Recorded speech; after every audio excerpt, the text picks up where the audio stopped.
तो अधिक नींद लेना, इस पे शासन करो यदि भगवत प्राप्ति करना चाहते हो। आपकी दिनचर्या में सोने का आपका ठीक समय होना चाहिए। जितने महात्मा आज तक मिले उन सबकी दिनचर्या परिपक्व रही है।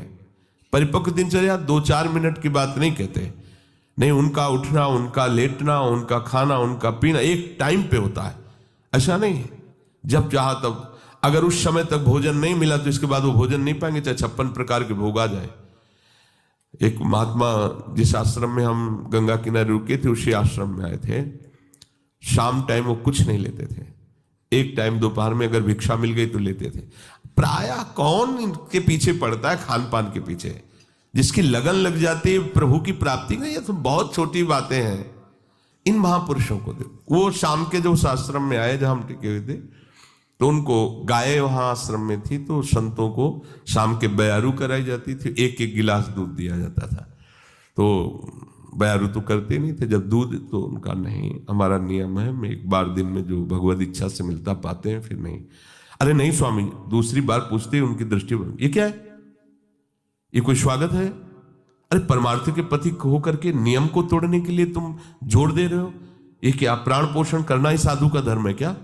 हटाइए, आप कैसे साधु हो, बार बार हमको खाने के लिए प्रेरित। डांट दिया, अपने खुशी हो जाएंगे, दूध दे रहे हैं गाय का, भाई इतना प्यार कर। प्यार नहीं देखा जाता, अपना लक्ष्य देखा। आप कितना आराध्य देव से प्यार करते हैं? हमें विषय सेवन के लिए कोई प्यार दे तो इसे प्यार कहते हैं क्या? आराध्य देव के चरणों जासो हो सने राम मत, राम पद ए तो मतो हमारो। अधिक भोजन, 5वां है अधिक भोजन। सच्ची मानिए, ये अनुभव की बात कहते हैं। अल्पाहार और अधिक भोजन दोनों आप करके देख लो। अधिक भोजन करने वाले की भजन में रुचि नहीं रहेगी। अगर दोनों टाइम आप भोजन जितना चाहिए उससे अधिक लोगे तो आप ब्रह्मचर्य रह ही नहीं सकते, आप भजन कर ही नहीं सकते, आपकी भजन में रुचि नहीं रहेगी। वो एक खिलवाड़ केवल होता रहेगा, दिन पार होता रहेगा।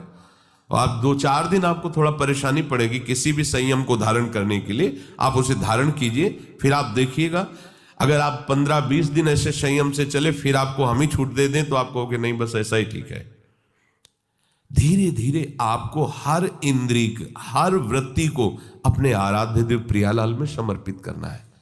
रोज का रोज हमारी आयु नष्ट हो रही, हमारा लक्ष्य केवल यही बना हुआ है, संसार के भोग। सोचो हम कहां खड़े हैं, हमें कहां पहुंचना है। अधिक भोजन ये भजन का विघ्न है, 5वां। और 6ठा है उपासक होकर हंसी मजाक गंदी करना। उपासक भी हंसते हैं अपने आराध्य देव की, अपने उपासना की, उपासक जन मिलकर वार्ता। ऐसा नहीं कि संसारिक हो, उनको कॉमेडी उनको सुन के हंसना पड़े, उनको प्रोग्राम देखना पड़े कि हाँ चल रहा है कॉमेडी को हम हंस रहे हैं। ये साधना है क्या? हंसने के लिए तुम्हें तो प्रियालाल बहुत है, हास परिहास रसिका। या उपासक जन आपस में बैठ करके भगवत वार्ता, पवित्र वार्ता से विनोद, नहीं तो विनोद की ठौर कहां है? बिल्कुल। नारायण हरि भजन में 5 न सुहात, विषय भोग निद्रा हंसी जगत प्रीति बहुबात। तो हंसी मजाक करना ये उपासक का भजन का विघ्न है, ऐसा न करें। 7वां है अपने रिश्ते नातेदारों के प्रति आसक्त हो जाना, जैसे स्त्री पुत्र और भी जो संबंध है इनमें आसक्त। भजन नहीं बन पाएगा। सबकी ममता ताग बटोरी, मम पद मन ही बांध पर डोरी। 8वां है क्रोधी स्वभाव बना लेना। जरा से कोई बात करे तो बस एकदम गुस्सा हो जाए। नहीं नहीं, आप भजन करने वाले हो। कभी कभी किसी की प्रतिकूल चेष्टा, अब जैसे आप परमार्थ में चल रहे हैं, किसी को परमार्थ संबंधी ही आप सावधान कर रहे हैं, वो आपके सामने ही प्रतिकूल आचरण कर रहा है, आपको गुस्सा नहीं होना है। ये आपकी भी तो परीक्षा हो सकती है। भगवान आपको भी तो देख रहे हैं कि आप उपदेश ही केवल देते हैं या आपके भी जीवन में कुछ है। इसलिए आप खुद देखो आपके जीवन में क्या है। उस समय आप प्रशांत आत्मा विवेक के द्वारा अगर कहीं भी स्फुरण हो रहा है क्रोधा, तो उसे शांत कीजिए। वो क्रोध दूसरे का अहित करेगा कि नहीं करेगा, पर आपका अहित हो जाएगा, आपका हृदय अपवित्र हो जाएगा, आपके हृदय में जलन पैदा हो जाएगी। क्रोध रूपी विकार भजन को बहुत ज्यादा ढकता है। पूज्य श्रीपाद उड़िया बाबा जी महाराज, 1 महीने में अगर कस के एक बार गुस्सा आ गई तो 1 महीने का भजन ढक जाएगा, वो भागवतिक तेज प्रकाशित नहीं हो पाएगा। और 12 बार साल में गुस्सा आ गई तो पूरे साल का भजन ढक गया।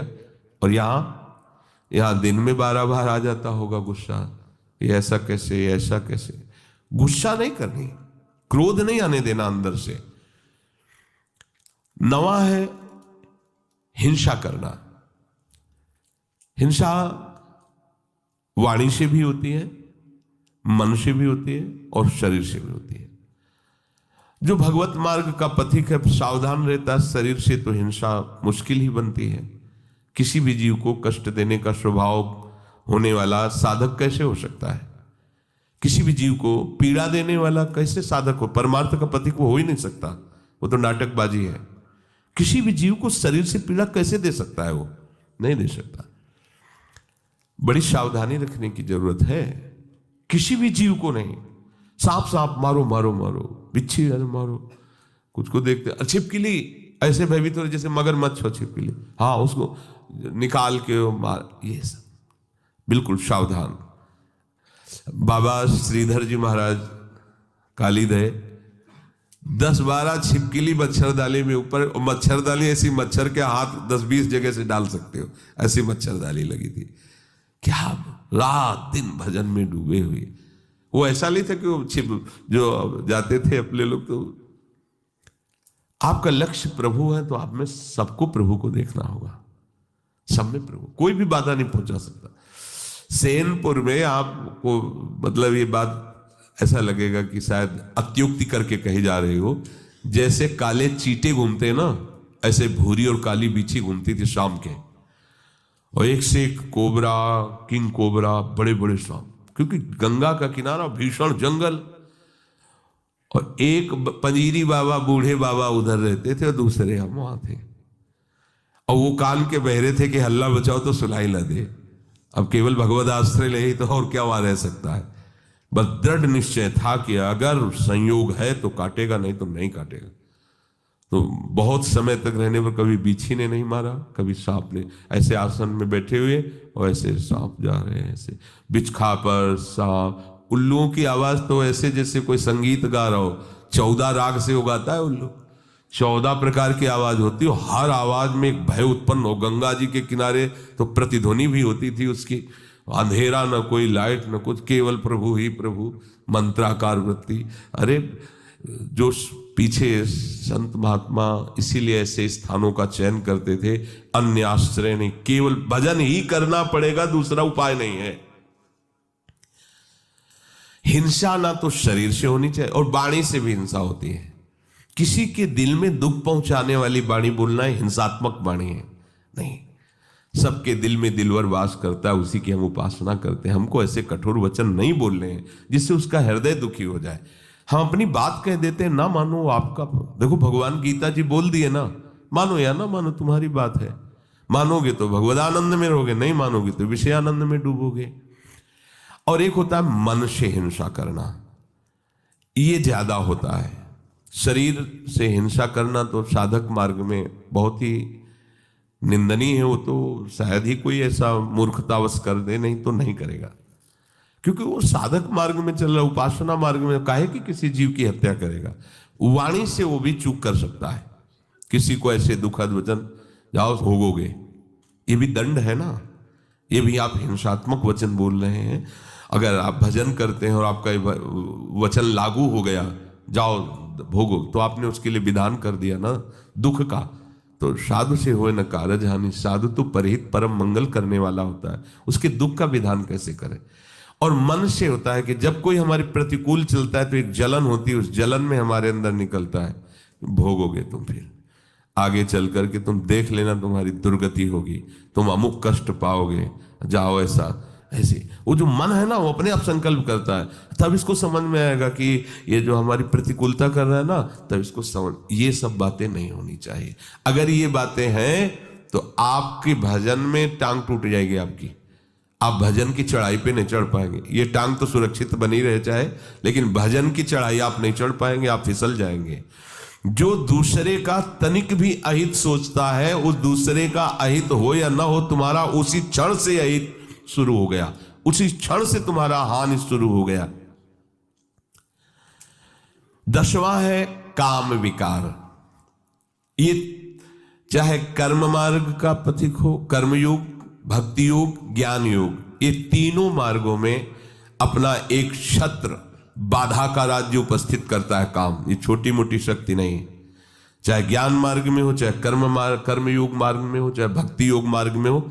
ये ऐसा भागवतिक सैनिक है कि हर जगह इसका प्रवेश है, विघ्न पहुंचाने की इसमें ताकत है, इसीलिए सब इससे डरते रहते हैं। अगर इससे डरते रहोगे तो निर्भय हो जाओगे, और इससे डरना बंद कर दोगे तो फिर डर तुम्हें कभी छोड़ेगा भी नहीं। ध्यान रखना, यही डर ही डरपि हरिवंश हित। महाप्रभु कह रहे हैं डरते रहो। ना जानो छिनंत कवन बुद्धि घटई प्रकाशित, छुटी चेतन जो अचेत तेऊ मुनि भय विश्वासित।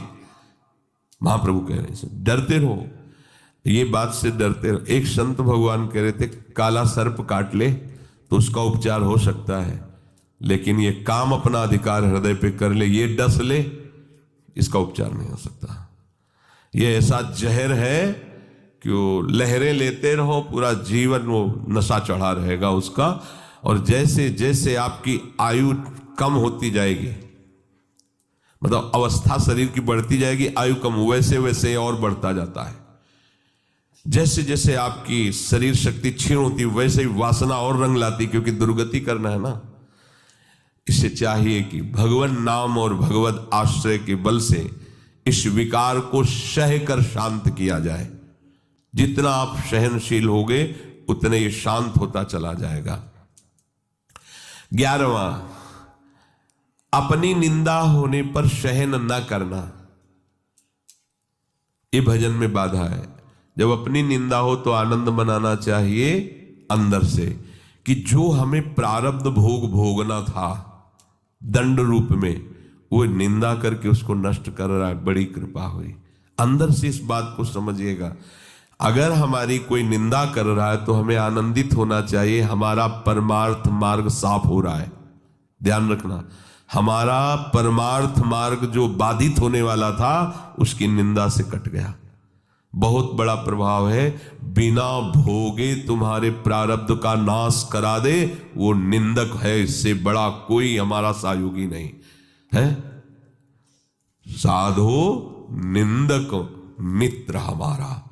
चरणदास जी ने इसमें बड़ा आशीर्वाद दिया है कि जो कोई निंदा करे हमारी उतरे भव से पारा साधो, क्योंकि उसने हमारे परमार्थ को साफ कर दिया। प्रशंसा करने वाला तो परमार्थ में रोड़ा पैदा कर दिया, देहाभिमान फिर पुष्ट होगा और भगवत चरणारविंद का आश्रय छूट जाएगा। लेकिन निंदा करने वाले ने भगवत आश्रय पुष्ट कर दिया, परमार्थ को बिल्कुल पवित्र और साफ कर दिया। आए हुए बुरे प्रारब्ध को नष्ट करने के लिए ये जो हमारी प्रभु निंदा कराते हैं, बहुत कृपा है छुपी हुई इसमें। उसे हमें भोगना पड़ता, सड़ना पड़ता।